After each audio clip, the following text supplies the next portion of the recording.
And it looks like China's ambitions in the South China Sea. A latest Pentagon report claims that China is using large number of irregular maritime militias, which are dubbed as little blue men, to assert and expand its control over an increasingly large area of disputed and reclaimed islands and reefs in South China Sea. Let's tell you more about this. Now, this footage that you see right now, supplied by the Philippines, it shows multiple Chinese vessels blocking its ship from supplying a remote military outpost on 2nd Thomas Shoal in the Spratly Islands. As you can see, most of the Chinese ships here involved are marked as China Coast Guard, which is clearly written on the ships. But among there are also at least 2 blue-hulled vessels that resembles fishing boats. Let's also tell you who are these little blue men. Now, these are militias comprising of hundreds of fishermen and motorboats, and they're mainly based on the Hainan Island. Now, their aim is to assert and expand control over disputed South China Sea.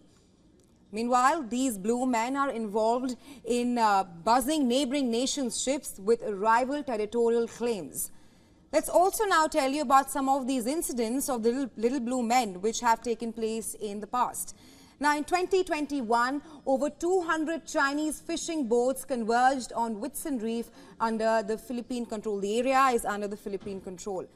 And these Chinese tactics, which we're talking about right now, are also compared to those used by Russia, which are called little green men, during its annexation of Crimea in 2014. And like I mentioned, this was referred to as the little green men phenomenon. And for more on this, we are now being joined by Ray Powell, who is a maritime security expert and the director of Sea Light at Gauguin North Center for National Security Innovation, Stanford University. He joins us live from Singapore. Thank you so much for joining us on WION, Mr. Powell. It's a pleasure. Thank you.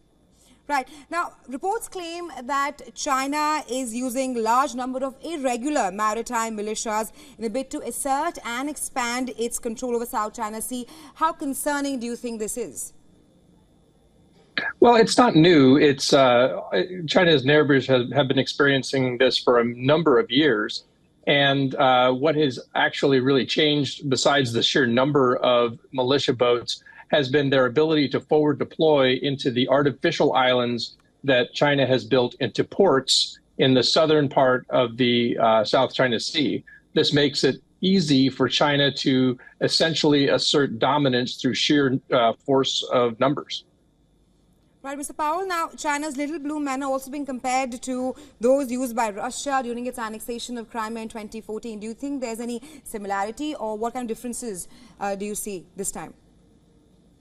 Sure. I think that it's very similar in the sense that they are both paramilitary forces, and they are used in a way that sort of overwhelm the local ability of its neighbors to respond. So the size and the number of maritime militia are simply just meant to swarm into an area, be just deniable enough so that the host government, in this case, or the home government, in this case China, is able to disavow them and say, well, this is just local fishermen out fishing.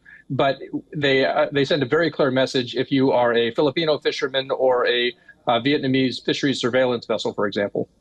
Right, Mr. Powell, a similar incident happened in 2021 as well. But is it right to say that these blue men are doing China's dirty work in the South China Sea? Absolutely. That's exactly what's happening. And again, the idea is to take advantage of the fact that you don't have to directly accept responsibility. For example, if a militia boat gets into an accident or rams another boat, then you can say, well, it was just a fishing boat. It wasn't really a Chinese government operation at all, despite the fact that the sailors aboard the boat are getting government money to be out there doing exactly what they're doing. Absolutely. Thank you so much, Mr. Powell, on joining us on WION and sharing your insights with us on this story.